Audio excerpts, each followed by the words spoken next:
Anuncie o evangelho sem temor algum.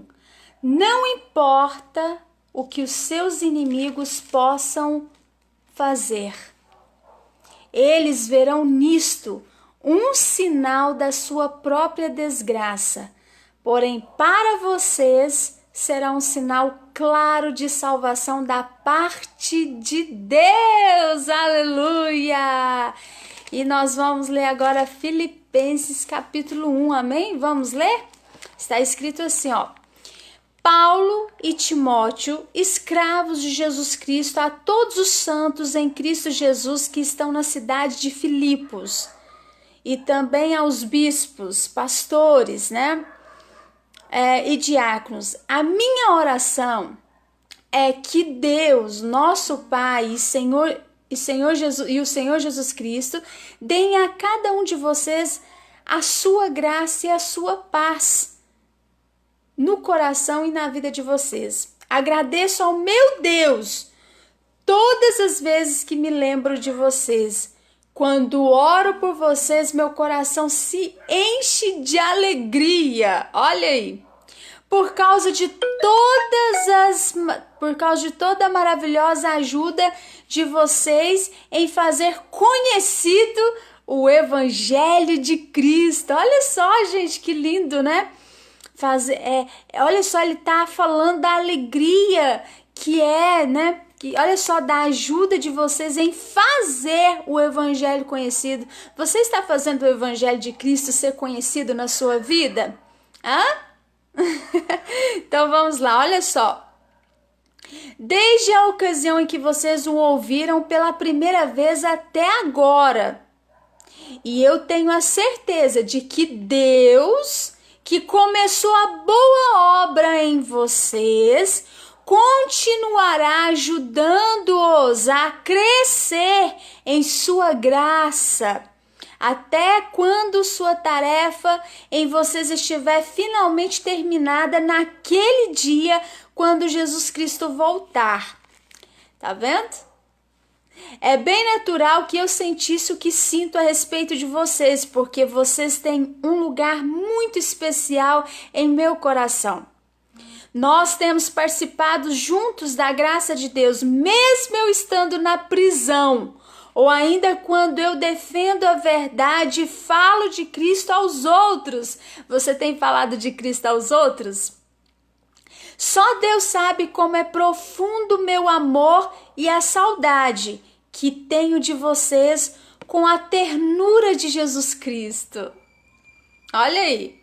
Minha oração por vocês é que cada vez mais vocês transbordem de amor, e que ao mesmo tempo continue a crescer em conhecimento e compreensão espiritual. Tá vendo? Transborde de amor e continue crescendo no conhecimento da palavra, que você continue crescendo, avançando nas leituras, conhecendo os livros, todos os livros aqui da Bíblia, e que você, olha só, tenha compreensão espiritual. Olha aí. Pois eu desejo que vocês sempre vejam com toda clareza a diferença entre o certo e o errado. Tá vendo? Ele está falando aqui, ó. Pois eu desejo que vocês, olha só, vejam com toda clareza a diferença entre o certo e o errado.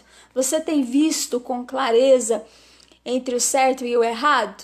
Então, e que sejam intimamente o que? Puros, porque o nosso Senhor é santo, é puro, para que ninguém possa censurá-los desde agora até que Cristo volte. Que vocês possam estar sempre fazendo coisas boas, frutos de justiça, O que ele está falando aqui? Pois isso resultará em muito louvor e glória para o Senhor. E quero que vocês saibam, irmãos, tudo quanto me aconteceu aqui tem sido uma grande ajuda para o progresso do Evangelho de Cristo. Porque todo mundo aqui, incluindo toda a guarda do palácio e todos os demais, sabem que estou na cadeia por causa de Cristo. Ele está falando.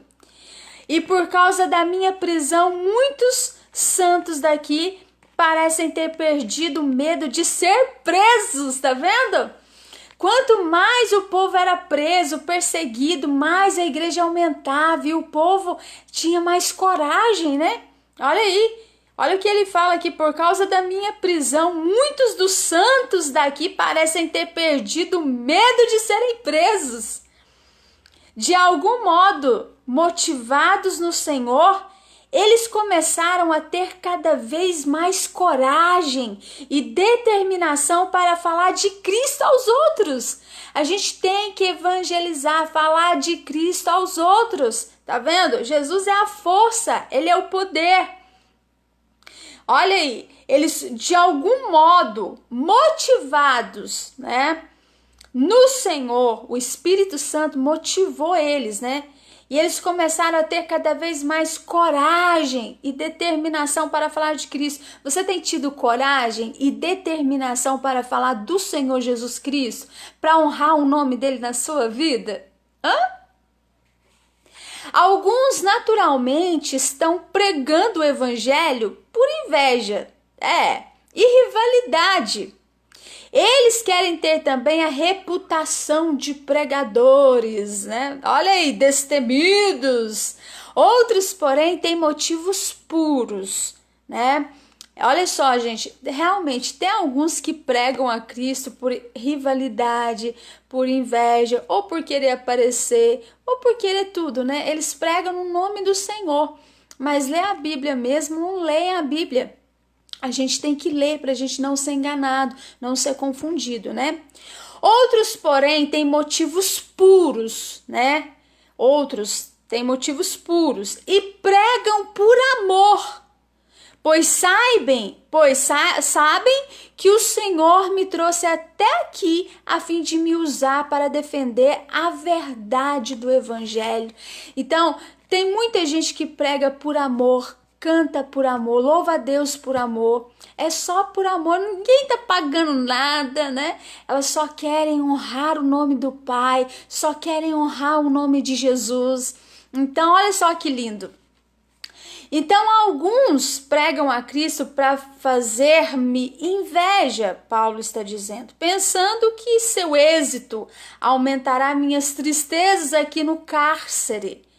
Mas não importa. Não importa, olha o que ele fala, mas não importa a razão pelo qual eles estão fazendo, se é por inveja, se é por motivos puros, não importa isso. Olha só o que ele fala, mas não importa a razão pelo qual eles estão fazendo isso, por motivos falsos ou verdadeiros, tá vendo?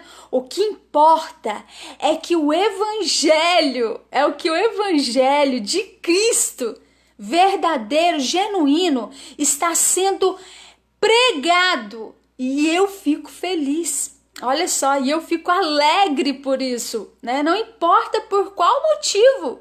Se é por motivos verdadeiros ou falsos, o que importa é que o evangelho de Cristo está sendo pregado e eu fico feliz. Quer dizer, a honra e a glória era de Deus e é de Deus até hoje, né? Então Paulo não tinha inveja de quem estava pregando, né?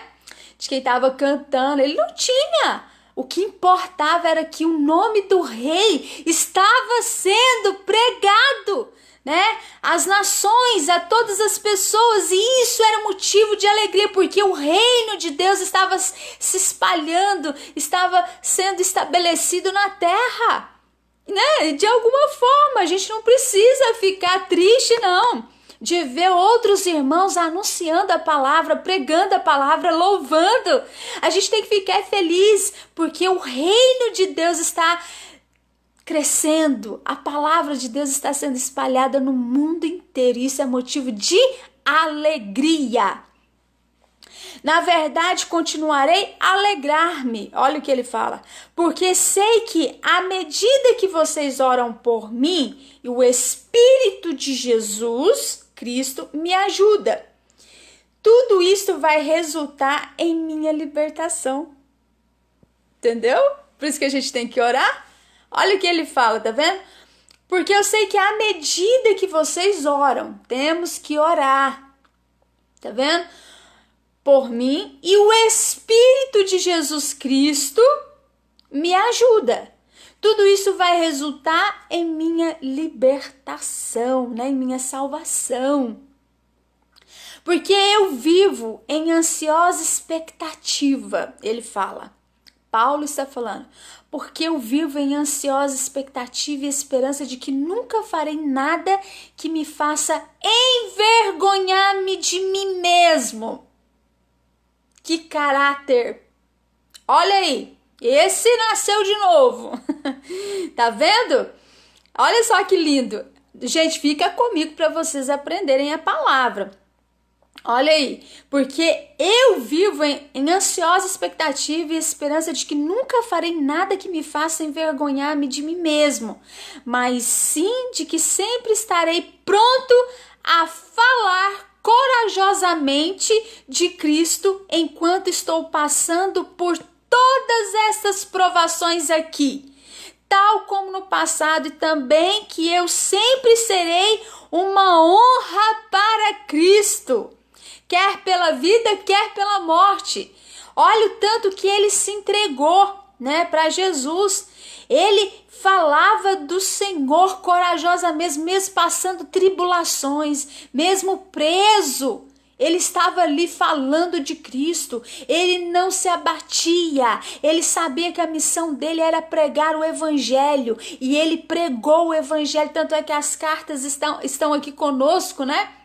Está nas nossas mãos, e ele fala que ele sabia, ele falou, eu serei uma honra para Cristo, quer seja pela vida, quer pela morte, tá vendo? Ele não se importava mais com a vida, ele não tinha a vida dele por preciosa, o que ele queria era honrar o nome de Jesus. Então ele era vaso escolhido de Deus, ele pertence a Deus, né? Ele está vivo.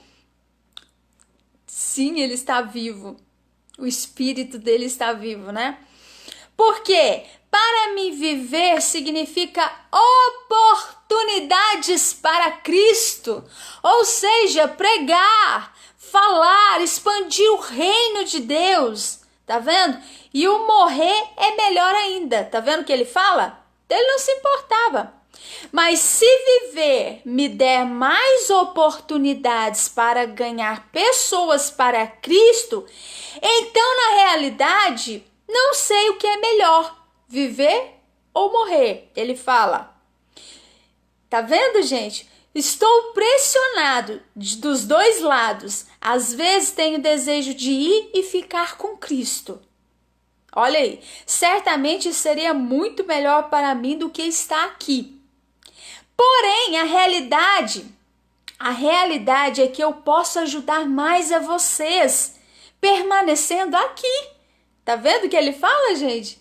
Olha isso, ó, as oportunidades para ele viver significa oportunidades para Cristo, para expandir o reino de Deus. O que você está fazendo com a sua vida que Deus te deu? Você está honrando o Pai. Olha aí. Sim, eu sou necessário aqui e, portanto, tenho certeza de que permanecerei com vocês um pouco mais, ele falando, para ajudá-los a crescer e se tornarem felizes na fé. Minha permanência alegrará vocês e lhes dará motivo para glorificarem a Cristo Jesus por me ter conservado são quando eu voltar para visitá-los novamente. Olha que lindo, né? Contudo, seja o que for que me acontecer, lembre-se sempre de viver de maneira digna do Evangelho de Cristo. É aquela linha fina, né, que a gente segue por servir a Cristo, por servir o nosso Pai. Olha aí o que ele fala, né? Olha só, de tal maneira, quer que o veja de novo, quer não, eu continue a ouvir boas notícias de que vocês permanecem lado a lado com um só e forte propósito: anunciar o evangelho verdadeiro e genuíno. Tá vendo? Que ele continue ouvindo as boas notícias de que permanecem lado a lado com um só forte e forte propósito: anunciar o evangelho. Gente, eu fico tão feliz quando eu fico sabendo boas notícias. Por exemplo, a Anne em Manaus, né, se ela estiver me ouvindo, eu fico tão feliz porque ela foi uma pessoa que foi resgatada para Jesus, né, através de lives aqui. Ela estava com depressão e aí ela começou a assistir as lives, deu atenção à palavra de Deus e ela foi curada de uma depressão. Depois os meninos dela, a Sara, o Pietro, né, os meninos começaram a ler o livro de Provérbios, eles começaram a tirar notas, sabe, assim, lindas, as maiores notas nas escolas, gente. Sabe o que é isso? A professora chamou tanta atenção da professora que a professora começou a chamar a Sara, falou assim: Sara, o que você tem? Você tá tirando nota boa e tal. Ela falou assim: é porque eu tenho Jesus no meu coração e porque eu leio o livro de Provérbios. Aí sabe o que aconteceu? A professora começou a ler todos os dias na escola. Isso ano passado, né? Começou a ler todos os dias um capítulo do livro de Provérbios antes de dar aula. Olha o testemunho que as crianças da Anne, através dessas lives, né, que eles assistiam, né, e da minha permanência em falar do evangelho, em cantar, né, para o Senhor, Deus transformou aquela família. Deu inteligência para os meninos, deu sabedoria, prudência. Gente, Deus transformou a vida deles. Então, o que eu falo, a nossa vida, a gente estando vivo, é oportunidades para a gente fazer a nossa missão. Qual é a nossa missão? Adorar Deus, o nosso Criador, acima de todas as coisas. Amar o Senhor, amar o nosso próximo, fazer todo tipo de bem. Não ficar falando mal das pessoas, não pecar, viver uma vida santa, justa, é viver como ele falou aqui agora, gente, é viver aqui, ó, para mim viver significa oportunidades para Cristo, entendeu?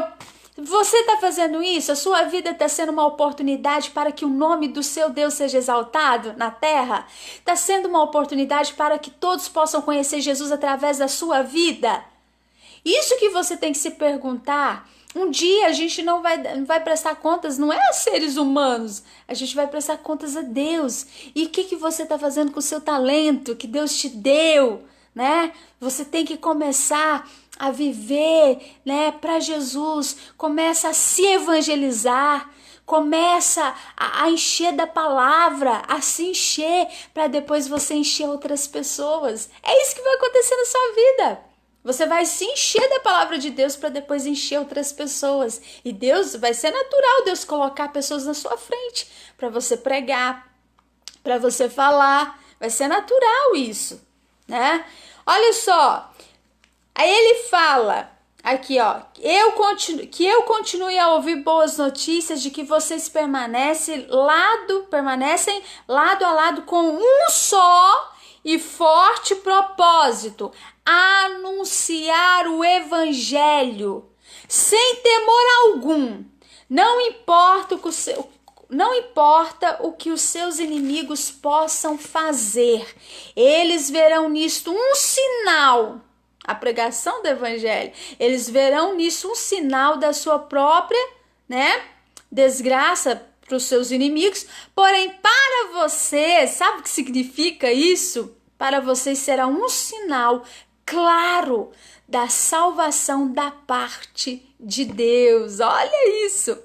Porque foi dado a vocês o privilégio, foi dado a nós o privilégio, não só de crer em Cristo, olha aí, não só de crer em Cristo, mas também de sofrer por Ele. Vou repetir, tá vendo? Portanto, foi dado a vocês o privilégio não só de crer em Cristo, de desfrutar, né, da vida santa, mas também de sofrer por Ele. Porque o papai foi perseguido. Se perseguiram Jesus, vão perseguir a nós também, né? Nessa luta, nós estamos juntos. Nessa luta, nós estamos juntos. Vocês me viram sofrer por Ele no passado. E ainda estou agora no meio de um grande e terrível conflito, como vocês sabem tão bem. E esse foi o capítulo 1 de Filipenses. Gente, ai, que linda a palavra, né? Então, olha só, os versículos que me chamaram a atenção foi: e eu tenho certeza de que Deus que começou a boa obra em vocês continuará ajudando-os a crescer em sua graça. Olha isso, que lindo, né? E ele fala assim, ó: a minha oração por vocês é que cada vez mais vocês transbordem do amor, né? De amor, e que ao mesmo tempo continuem a crescer em conhecimento e compreensão espiritual. Ele fala aqui, né? Olha só que lindo. Mas não importa a razão pelo qual eles estão fazendo, por motivos falsos ou verdadeiros, o que importa é que o Evangelho de Cristo está sendo pregado e eu fico alegre. E eu também. Fiquem com Deus, gente. Tchau, tchau, e a paz do Senhor. Fiquem na paz do Senhor.